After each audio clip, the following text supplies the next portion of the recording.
Welcome to the Wacky News for the week ending October the 26th, 2012.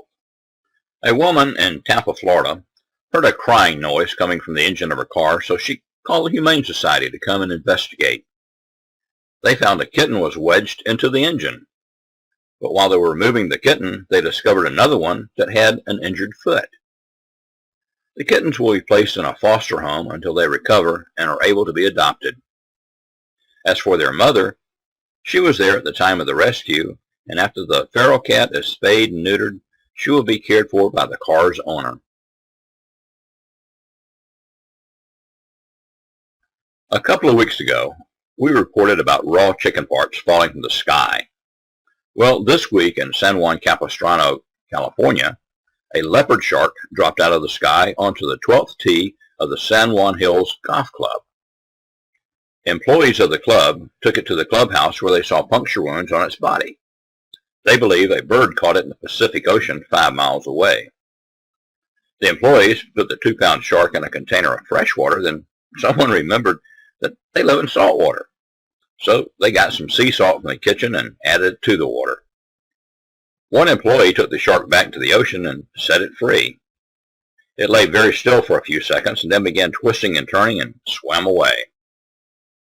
When the news came out about a car washer being shot to death in a small town in northeastern Brazil, there seemed to be some confusion about who was really dead. Police called Jose Arroyo and told him that his brother had been killed and was at the morgue. Jose went to the morgue and identified the body as that of his brother and took the body to his mother's home where a wake was held for her son, Gilberto. Just a few hours before the funeral was to be held, a friend of Gilberto stopped him on the street and told him that his family was holding a wake for him. To let everyone know that he was alive and well, he went to his mother's house. When he entered the house, it was a big shock for everyone. Some fainted, some were so scared they quickly left the house. So what happened? The man that was shot was also a car washer and closely resembled Gilberto. So it was just a case of mistaken identity. But Gilberto's mother was relieved and said, "I'm overjoyed. What mother wouldn't be after being told that her son was dead and then sees him alive?" Back on January the 3rd in Green Berea, California, Samuel Catrafelli busted in the door of 90-year-old Jay Leone's home, shot him in the face, tied his hands with a belt, and went through his valuables. Leone was able to free his hands and grab a handgun kept in his bathroom and shot and wounded Catrafelli. Catrafelli is charged with 2 counts of attempted murder, but the story doesn't end there. Now Catrafelli has filed suit claiming Leone negligently shot him. Can you believe the gall of some people? Anyway, Leone's vowed to countersue. Recently, there was an ad on Craigslist offering a boy for sale for $1,200 in or around Florence, Alabama. Lauderdale County Department of Human Resources was contacted, and it put out a statewide alert trying to identify the boy. This week, police solved the mystery. It seems the boy's sister posted the ad as a prank. No charges are going to be filed, but the sister has been canceled and told not to do such things again. A rhesus macaque monkey has been roaming loose in St. Petersburg, Florida for the past 2 years. Actually, he's become somewhat of a local celebrity with a Facebook page of his own. Wildlife officials have been trying to capture the elusive little guy, but stepped up their efforts when the monkey recently bit a woman.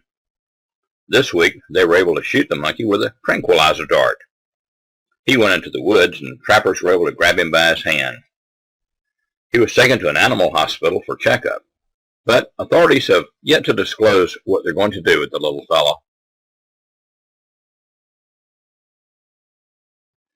The Sioux Falls, South Dakota Dairy Queen manager, Katie Ryger, was accosted by a masked man outside the store, and he tried to rob her. But her instinct kicked in, and she started beating the unarmed man with the money bags he was trying to steal. He took off, but without the cash. Ryger said if he had had a weapon, she would have dropped the money. But police advised people to never refuse to hand over money to a robber because their safety is worth more than the money. 49-year-old Anthony Johnson of Philadelphia, Pennsylvania, was convicted by a federal jury in Hartford, Connecticut, for stealing credit cards and identity theft. One of his accomplices told how he stole the credit cards. She said he would go to movies that were popular to women and slithered like a snake across the theater floors before reaching inside partially open purses and taking the credit cards. Johnson and his accomplices used the credit cards to get cash advances from 2 Connecticut casinos and purchased tens of thousands of dollars of merchandise in Connecticut and elsewhere. When you steal something, you never know what you might inadvertently get in the heist.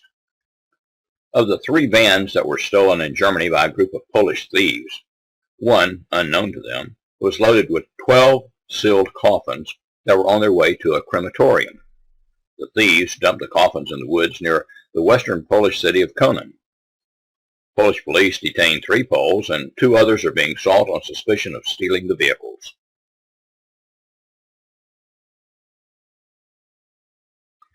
20-year-old Frank Rodriguez Tapia was being released from the Santa Fe, New Mexico jail, but when walking out, while a guard's back was turned, he just couldn't resist stealing $80 belonging to an incoming inmate who was being booked. Rodriguez Tapia was supposed to report immediately to the electronic monitoring office, but stopped and bought lunch at Blake's Lotta Burger instead. He later admitted to the theft, turned over the remaining $67, and went back to jail. He's now facing new larceny charges. Warning: drugs make you do stupid things, like in the case of 29-year-old Jargett Washington of Jersey City, New Jersey. This idiot, while high on PCP, stripped naked in a Jersey City intersection and tried to forcibly remove a driver from a car. After being arrested, he was taken twice for evaluation to the Jersey City Medical Center. But when he was finally back in jail, he bit his finger off and swallowed it. Washington is charged with carjacking, throwing bodily fluids at law enforcement officers, and being under the influence of a controlled, dangerous substance. In Albuquerque, New Mexico, Rene Horta heard the alarm on a Chevy Tahoe going off. He looked out and saw 2 men burglarizing his SUV, so he went out and chased the 2 and caught Michael Chavez and fought with him. Then, to hold him until the cops arrived, he sat on him. Now, I don't know how big Horta is. Chavez said to the police, "Thank you," when they arrived and got Horta off of him. Chavez was charged with auto burglary. In Patterson, Pennsylvania, no one was hurt when a school bus rolled down a hill, rear-ended a truck, which also began rolling down the hill alongside the bus until it flipped over onto its side. The bus kept rolling down the hill, shearing off a utility pole and hitting another one before stopping just a few feet away from the porch of a house. No citations were given to the drivers because neither vehicle had a driver. The police don't know what happened because the bus driver had engaged the parking brake before leaving the bus. 53 years ago, when Ed Grigor of Endicott, New York, was in the Navy, his 23-jewel wristwatch was stolen. Because he had his name engraved on the back of the watch, a Las Vegas couple were able to track him down and return the watch to him. The couple found the watch in the woman's mother's possessions after she died. How did the woman's mother get the watch? She used to own a guest house in Virginia Beach that was frequented by Navy servicemen. When a sailor ran low on money, she would hold collateral until they paid their bill, but some never came back. Grigor said he had long ago forgotten about the watch, but was grateful for its return, and has named the timepiece Time Traveler. On October the 15th, burglars entered through the unlocked front door of Rachel Shorty's Philadelphia, Pennsylvania home and stole everything in her refrigerator. Then this week they returned and entered through a screen on her porch. This time they stole the family's 52-inch flat-screen TV, winter clothes, and party favors for their 8-year-old son's upcoming birthday party. The thieves also took Miss Piggy, their 3-month-old puppy. Shorty says she doesn't have the money to replace all that was stolen. Maybe because it's close to Halloween that this happened. 76-year-old Guy Allen Black shares a home with Ronald Lee Tanner in Trevoteville, Pennsylvania. Tanner, who owns a home, changed the locks on the house, and this irritated Black. Black then entered the house through the basement and cut through an interior door using an axe and a chainsaw. Once inside, Black was swinging the chainsaw at Tanner and chased him out of the house. The chainsaw caught in Tanner's shirt and jammed it, which allowed him to pin down Black with an umbrella. Tanner was unhurt, but Black is still being held on a $100,000 bond. In Brighton, England, 38-year-old Jeremy Clark was preparing to go to the hospital with his wife when a burglar ran up and stole her purse, which contained her phone, money, keys, and letters. Clark screamed at the burglar to drop the bag, but he ran off out of sight into the bushes. Then something unusual happened. The burglar returned and dropped the purse at Clark's wife's feet.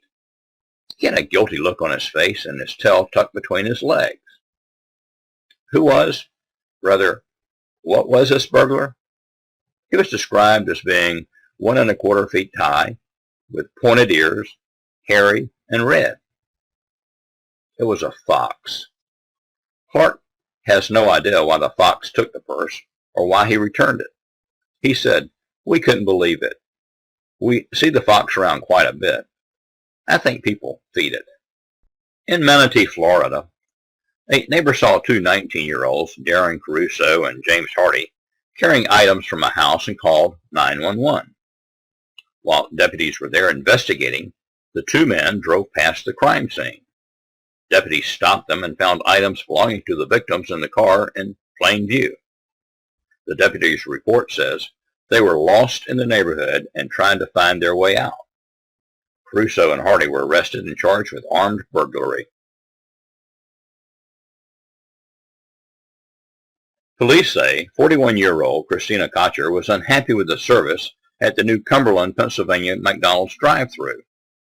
She entered the restaurant and slapped a manager and accosted an employee outside the store before fleeing the scene in her car. While scuffling with employees, she damaged some of the store's property. Police said they smelled alcohol, but she refused a breathalyzer test. She will be charged with driving under the influence highest rate, harassment, disorderly conduct, and criminal mischief. I think she should have ordered the Happy Meal. Sheila Eubank from San Antonio, Texas, claimed she was abducted by a man who made her drive him to various locations for drug deals. She said he assaulted her, tried to choke her with a rope, tied her up, and left her in the car before a policeman on patrol eventually found her. That was her story, but police found a lottery ticket that was purchased during the hours of her kidnapping, and it was backed by closed-circuit TV footage of her buying it, which showed her as healthy, unhurried, and pleasant with the clerk. Then video footage from the Security Service Federal Credit Union, where she claimed she was abducted, shows her withdrawing money from the ATM, but no sign of anyone being with her. When she was confronted by investigators, Eubank admitted she made the whole thing up and just wanted some attention and a day off work. And this week's Quickie. Kansas City, Missouri police are looking for a man who robbed a Church's Chicken restaurant with a samurai sword. Thanks for watching, and I'll be looking for you again next week for more wacky news.